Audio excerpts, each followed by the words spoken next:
प्रेरणा देंगी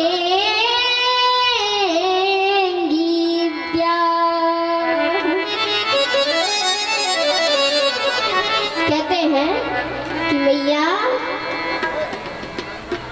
तुमको पता है जे गोपियां जबरदस्ती मेरे मुख पर माखन भिड़ावे और फिर तो से शिकायत करवे। तो देखिए आज कहते हैं कि मैया जय जय श्री राधे। गणौ विश्वकर्मा लिंग पानी से बधारे हुए हैं हमारे परम पूज्य व्यास जी के परम आदरणीय भक्त। इनके लिए ताली बजाकर स्वागत करें।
बोली नंद के लाल की।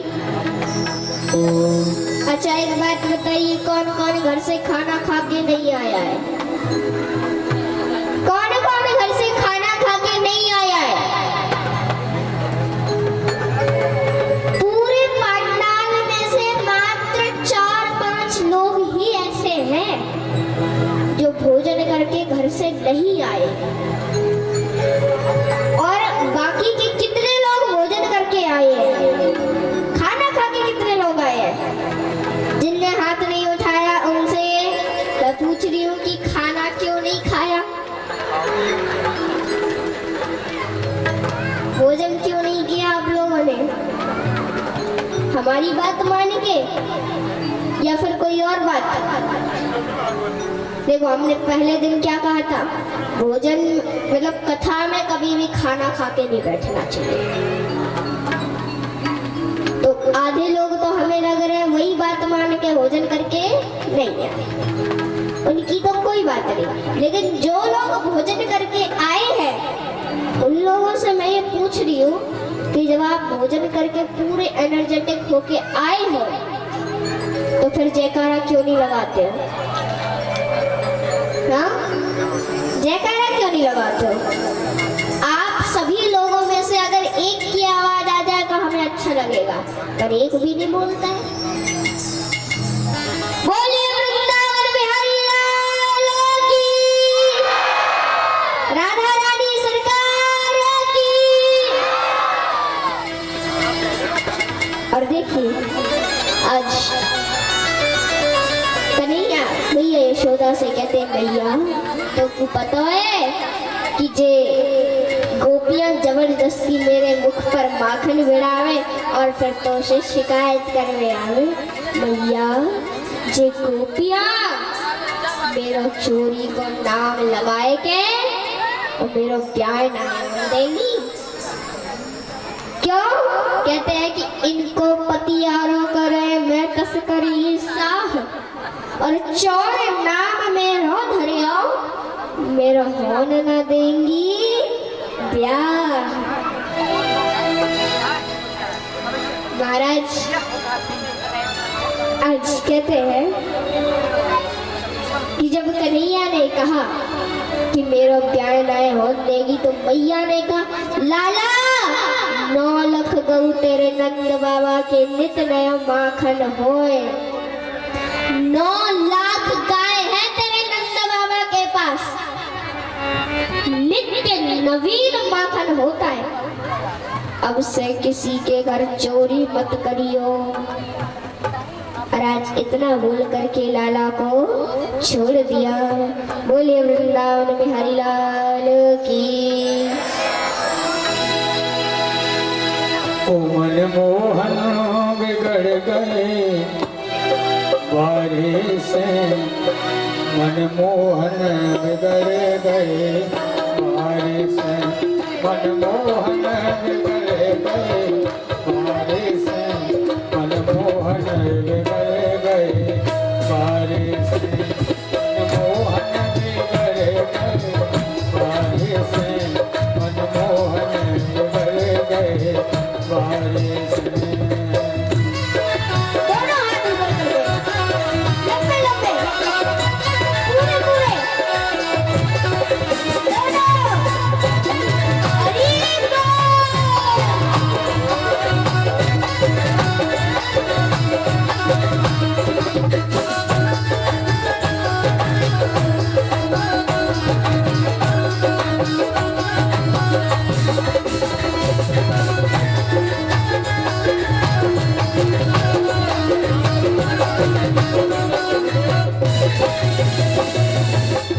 थोड़े दूध दही के लाने, थोड़े दूध दही के लाने, थोड़े दूध दही के लाने, थोड़े दूध दही के लाने, ये तो घर घर पे रहते सकारे से, घर घर पे रहते सकारे से।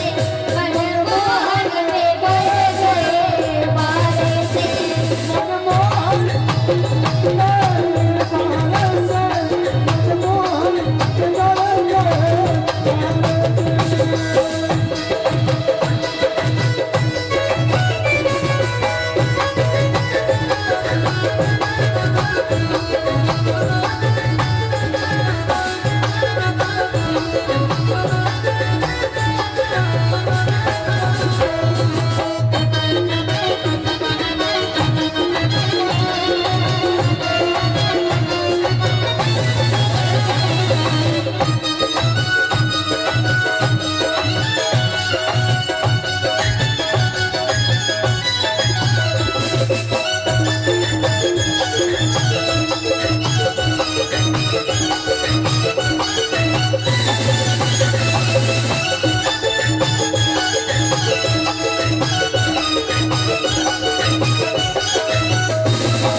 और देखिए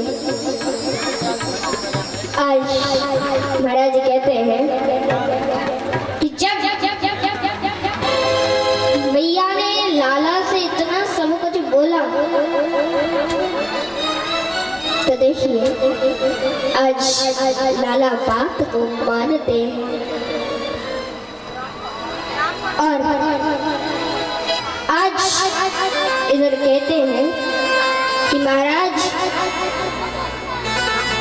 मेरे लाला आज 3.5 वर्ष का हो गया और अपने सखाओं के साथ मिट्टी का घर बना के खेलते हैं। तो देखिए आज अब खेलते खेलते क्या भयो कि लाला ने एक माटी का डिंगरा उठाए के और मुंह में धर लियो। तो देखिए आज जब माटी को डिंगरा उठाए के और मुंह में धर लियो तो कहते हैं कि महाराज आज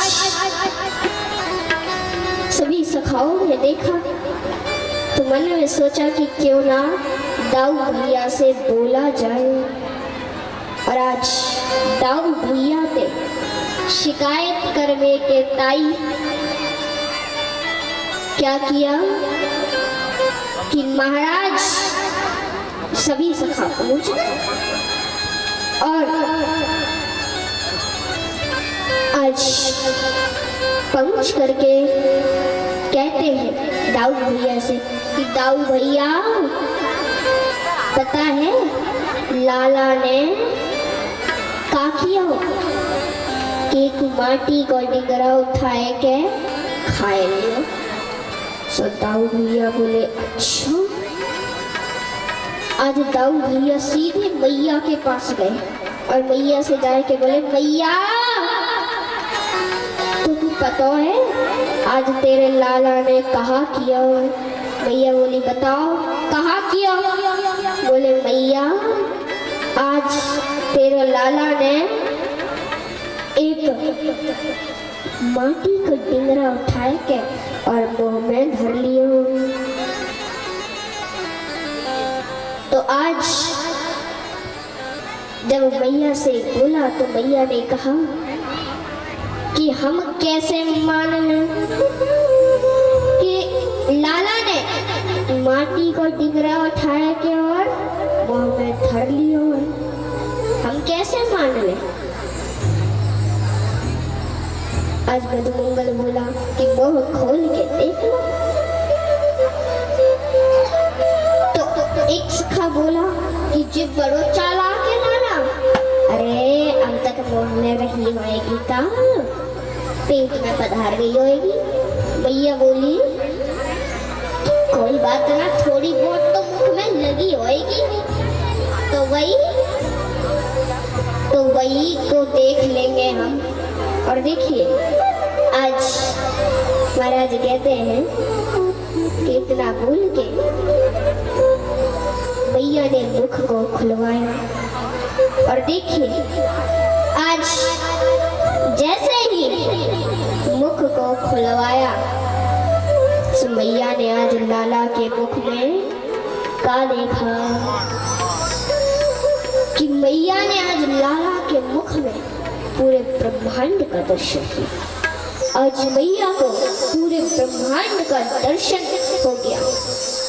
कहते हैं कि मैया ने आज लाला के मुख में स्वयं को भी देखा और आज जैसे ही मैया ने लाला के मुख में ब्रह्मांड का दर्शन किया तो मैया वहीं पर मूर्छित हो गई।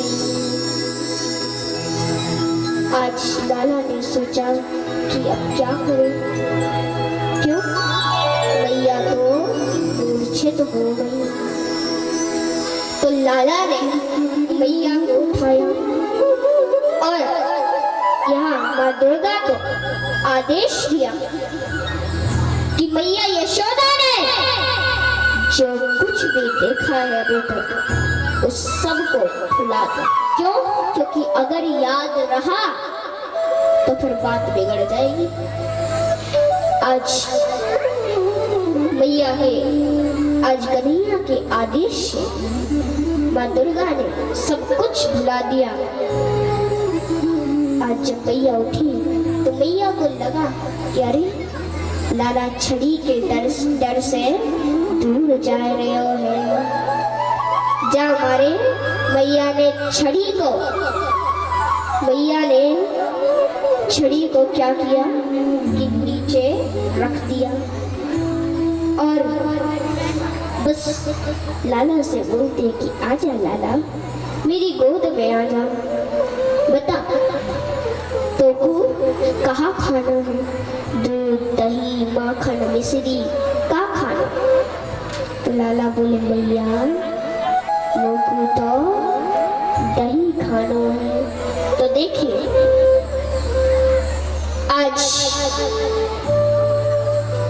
मैया लाला को दही लेकर के आती है लाला के लिए, और जैसे ही दही लेके आई सो लाला बोले मैया जा मटकी को ना लूंगा, मैं बाकू लूंगा।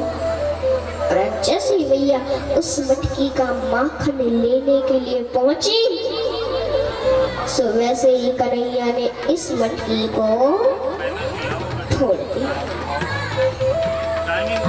और देखिए आज जैसे ही फोड़ दिया तो कहते हैं कि मैया को इतनी गुस्सा आई तो मैया लाला के पीछे पीछे भागे और कहती है कि अरे लाला तू बहुत दूध में हो तो जा रहे हो, हाँ? अरे आज तूने दादी सास के हाथ की मटकी फोड़ गई, तू बहुत दूध में हो तो जा रहे हो तो बंदरन को माखन लुटावे तो कब कछु करे बड़ो तू उखल पे चढ़ के बंदरन को माखन लुटावे ना, आज तो तू उखल से ही बात होगी। और आज भैया उखल से बांधने के लिए रस्सी लाती है। तो अब मैया ने जैसे ही बांधने के लिए किया सो बेचारी मैया की रस्सी और कम पड़ गई। आज जब रस्सी कम पड़ गई तो मैया ने और रस्सी लाई, फिर बांधा, फिर कम पड़ गई। अब मैया ने अपने घर की सबरी रस्सी जोड़ ली परंतु फिर भी कम पड़ गई। अब लाला मन में सोचते हैं कि महाराज मैया तो परेशान हो गई तो क्या करें हम? ऐसा करें कि हम अब अपने शरीर को फुलाना बंद कर देते हैं और बंध जाते हैं। और आज मैया बांध करके चली गई। और देखिए आज लाला घुटमन जाते हैं और दो वृक्षों के बीच से होकर के निकलते हैं। तो यमलाल रंग के अशोक वृक्ष थे और कुबेर जी के पुत्र थे।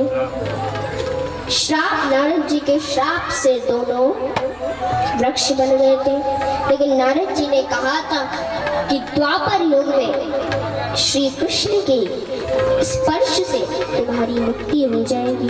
और आज कन्हैया जैसे ही दोनों वृक्षों के बीच से होके निकले सो कन्हैया की कोहिनी का स्पर्श हुआ और दोनों वृक्ष धड़ाम से टूट करके गिर पड़े और उनमें से दो महापुरुष निकले।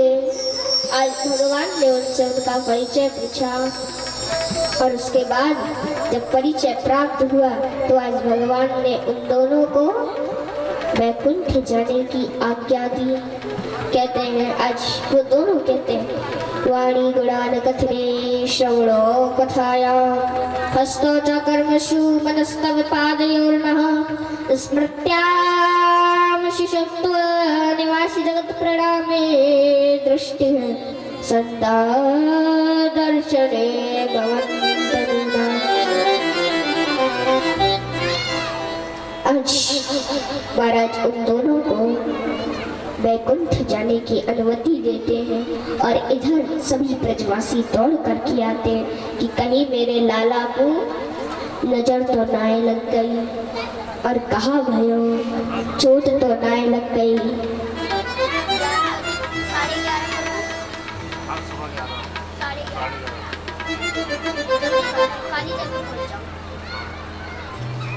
आज महाराज सभी ब्रजवासियों ने देखा और ब्रजवासियों ने सोचा कि अब हमारा यहाँ पर रहना ठीक नहीं है, इसीलिए अब सभी ब्रजवासी गोकुल को छोड़ करके वृंदावन की ओर चले। कहते हैं कि वृंदावन से सुंदर नगरी और कहाँ मिलेगी, जहाँ पर गोवर्धन है, यमुना का पावन किनारा है।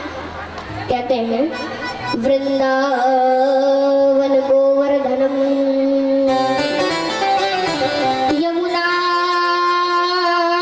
पुलीनानी च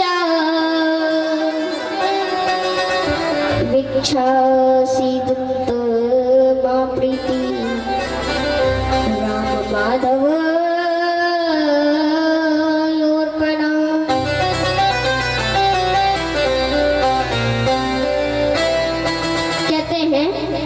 चलो रे मन श्री वृंदावन धाम, चलो रे मन श्री